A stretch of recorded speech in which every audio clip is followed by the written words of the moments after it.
अस्सलाम वालेकुम viewers, rich Pakistan का नया एपिसोड लिए मैं हूं आपका मेजबान अब्दुर्रहमान। ये डिस्कस करते हैं आज की दो इंटरेस्टिंग न्यूज़। पाकिस्तान के सबसे बड़े शिपयार्ड की तामीर के लिए बाकायदा मंजूरी दे दी गई है।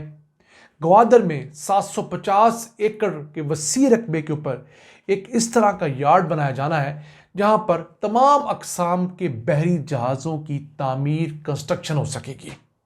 ये बड़ी डेवलपमेंट है क्योंकि दुनिया में इस वक्त जो शिप बिल्डिंग की इंडस्ट्री है वो 153 बिलियन डॉलर सालाना की है और अगले 5 सालों में ये 200 बिलियन डॉलर्स की हो जाएगी। जो मुल्क अपने बहरी जहाज खुद बनाता है, अपनी टग बोट्स खुद बनाता है, अपने वॉरशिप्स खुद बनाता है, उसके पास ना सिर्फ पैसा आता है बल्कि उसके लोगों को रोजगार भी मिलता है और उसकी बहुत तगड़ी स्ट्रेटेजिक पोजीशन होती है।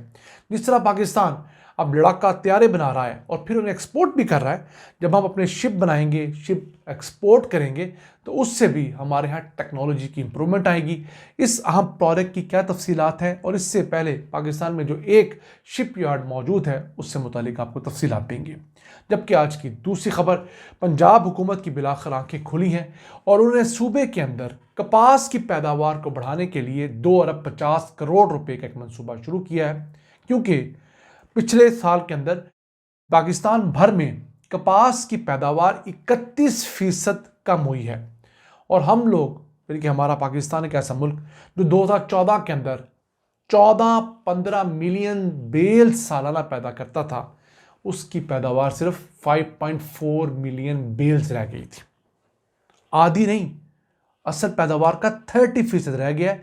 उसे प्रोग्राम के दूसरे से हम डिस्कस करेंगे, लेकिन पहले चलते हैं आज की सबसे अहम खबर क्या है। पाकिस्तान के सबसे बड़े शिपयार्ड की तामीर के लिए बाकायदा मंजूरी दे दी गई है। यह है new Gwadar shipyard mega project जो कि 750 एकड़ रकबे के ऊपर मुहित होगा। यह ग्वादर शहर में बनना है। इसकी लैंड डिस्प्यूट थी, यानी बलूचिस्तान हुकूमत और ग्वादर डेवलपमेंट अथॉरिटी के दरमियान ज़मीन के ऊपर कुछ तनाज़ा था, वो तकरीबन हल कर लिया गया है और इस मंसूबे के लिए इब्तदाई तौर पर 20 करोड़ रुपए अनाउंस किए गए हैं जो कि प्रोजेक्ट मैनेजमेंट सेल के ऊपर खर्च किए जाएंगे। एक ऐसा सेल जहां से इस मंसूबे की तामीर का आगाज़ होना है। अब दुनिया भर में अगर हम शिप बिल्डिंग की इंडस्ट्री को डिस्कस करें तो सालाना 153 बिलियन डॉलर्स की नए शिप्स, नई टग बोट्स बन रही हैं और इस चीज़ में बड़ी तेज़ी से इजाफा हो रहा है। अगले 5 सालों में ये 200 बिलियन डॉलर्स हो जाएंगे। तो पाकिस्तान के पास फिलहाल सिर्फ एक शिप बिल्डिंग का इदारा था जो कि Karachi ship building and engineering works के नाम से था। 71 एकड़ के ऊपर मुहित है, छोटा रकबा है बहुत ज़्यादा, 3 बर्थ्स हैं सिर्फ। यहाँ पर हमने सबमरीन्स भी बना रखी हैं, यहाँ पर फ्रिगेट्स यानी कि छोटे जो जंगी जहाज़ हैं वो इस तरह की चीज़ें बनाई, लेकिन कोई बहुत बड़े साइज़ के शिप्स हम लोग नहीं बना सकते, जगह थोड़ी है।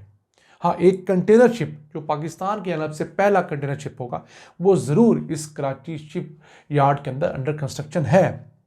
इस पर हम डिटेल वीडियो कर चुके हैं, स्क्रीन पर आप उसका थंबनेल देख रहे होंगे और अगर इस लिंक पर जाएंगे तो आपको वीडियो ज़रूर मिलेगी कि किस तरह पाकिस्तान अपना पहला ऐसा बहरी जहाज़ बना रहा है जो कि सिविल मकासद के लिए, और उसका मकसद है कंटेनर शिप होगा जो एक जगह से दूसरी जगह तिजारत के लिए इस्तेमाल होगा। इसमें को 1100 से 1200 कंटेनर्स आ सकेंगे। अब ये जो न्यू ग्वादर शिप यार्ड होगा वो बड़ा यार्ड होगा जहाँ पर ना सिर्फ हम लोग नए बड़े बहरी जहाज़ बना सकेंगे बल्कि आबदोज़ें जो हमने फ्यूचर में बनानी है चाइना के इश्तराक के साथ, वो हम आबदोज़ें यहाँ बना सकेंगे। फिर मुख्तलिफ़ किस्म का जो डिफेंस का या नेवी का जो इंफ्रास्ट्रक्चर है वो यहाँ बन सकेगा। यहाँ पे ड्राई डॉकिंग की सहूलियात होंगी, यानी ज़मीन के ऊपर आप बड़ा सा बड़ा जहाज़ बनाकर उसे बआसानी समंदर में उतार सकेंगे। अगर कोई जहाज़ ख़राब हो गया है तो उसे समंदर से वापस ला के यहाँ पर रिपेयर करने की गुंजाइश भी होगी। पाकिस्तान अपने जहाज़ भी रिपेयर करेगा और दुनिया भर की जो बड़ी बड़ी शिपिंग लाइंस हैं उनके जहाज़ों को मसला होगा तो हम उन्हें रिपेयर की, मेंटेनेंस की सहूलियत देकर भी पैसे कमा सकेंगे।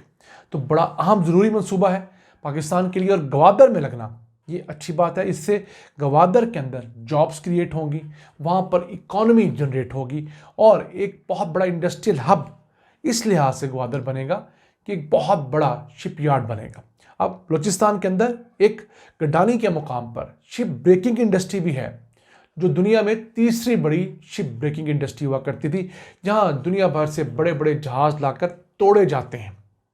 तो तोड़ने में हमारा एक नाम ज़रूर है, अब हमें जहाज़ बनाने में, जहाज़ डिज़ाइन करने में भी अपना नाम बनाना पड़ेगा अगर हमने दुनिया की तरक्की याफ्ता ममालिक में खुद को खड़ा करना है तो।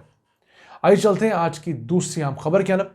पंजाब हुकूमत बिलाखिर ख्वाब खरगोश से जागी है और उसने फैसला किया है कि वो सूबे के अंदर अगेती कपास की काश्त के लिए 2 अरब 50 करोड़ रुपए का मंसूबा शुरू करें। जल्दी कपास काश्त की जाए ताकि पैदावार ज़्यादा हो और इसके ऊपर हमला जो है हशरात का वो कम हो। तो 5,000 रुपया एकड़ दिया जा रहा है। 5 एकड़ कम से कम आपको लगाने होंगे। 25,000 रुपया किसानों को दिया जा रहा है और टारगेट ये है कि इस साल 10 लाख एकड़ ऐसी कपास उगाई जाए जो कि जल्दी काश्त की गई हो। अब कपास पाकिस्तान की कैश क्रॉप हुआ करती थी जिसे शुगर माफिया ने तबाह बर्बाद कर दिया।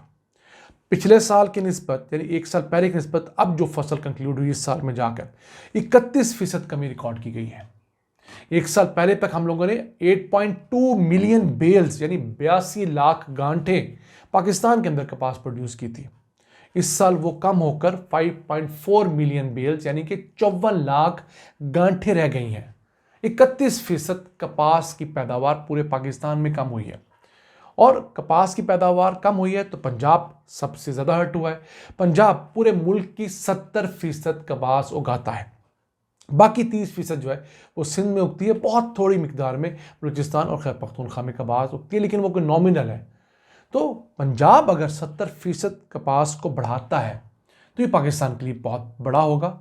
अब पाकिस्तान अगर कपास नहीं उगाता तो हमें सीधी सीधी कपास जो इंपोर्ट करनी पड़ती है साल की वो 2 से 3 बिलियन डॉलर्स की होती है। फिर जो फ़ायदा हम लोगों ने मुकामी कपास खरीद कर अपने किसानों को देना था वो नहीं जाता किसानों तक, तो 2 बिलियन डॉलर्स का लॉस उधर भी हो गया। कुल मिलाकर जिस साल हम लोग पाकिस्तान में अपनी ज़रूरत की कपास नहीं उगाते और ज़रूरत की कपास हम बाहर से इंपोर्ट करते हैं तो हमारी मईशत को, हमारे किसानों को 5 बिलियन डॉलर्स का नुकसान होता है। और हम लोगों ने चीनी बनाकर कितने पैसे कमाए? 1 साल में मुश्किल 450-500 बिलियन डॉलर्स, यानी $500 बिलियन हम लोगों ने गन्ना उगाकर कमाए, जबकि 5 बिलियन डॉलर्स का हम लोगों ने नुकसान कपास ना उगाकर किया। और कपास के इलाकों के अंदर ये शुगर माफिया ने जाकर गन्ने की काश्त करवाई, क्योंकि शुगर इंडस्ट्रीज वालों की ज़्यादा बड़ी तादाद हुकूमत में है। तो वो जो चाहते हैं हर हुकूमत से फैसला करवाते हैं। पहली हुकूमतों से भी करवाते रहे, पीटीआई से भी इसी तरह के अहमकाना फैसले करवाए और पीडीएम हुकूमत से पिछले साल ज़्यादा सरप्लस स्टॉक होने के नाम के ऊपर चीनी एक्सपोर्ट का लाइसेंस लिया और इस वक्त मुल्क के अंदर 180 रुपये किलो तक चीनी फरोख्त हो रही है, जो आज से 4 महीने पहले 135-140 रुपये तक थी। और हमारे नायब वज़ीर आज़म इसहाक डार इसकी कीमत 164 रुपये मुकर्रर करते हैं, लेकिन पूरे मुल्क के अंदर स्वाय सरकारी स्टॉल्स के ऊपर कहीं भी 164 रुपये किलो चीनी दस्तयाब ही नहीं है। लेकिन हुकूमत खुश है कि उन्होंने कौन सी आवाम के वोट के साथ दोबारा इक़्तिदार में आना है। हमारे हुक्मरानों को, हमारी इस्टेब्लिशमेंट को ये सोचना होगा कि कब तक आप इस तरह लोग इक़्तिदार देखते रहेंगे और ये मुल्क के अंदर, अवाम के अंदर लावा बढ़ाते रहेंगे। ये था आज का एपिसोड। हमें उम्मीद है आपको पसंद आया होगा। अपनी सजेशंस, अपनी आरा को हम तक ज़रूर पहुंचाया करें। हमारी वेबसाइट www.richpakistan.com विजिट करते रहें और हमें फीडबैक देते रहें। अल्लाह ने के बाद।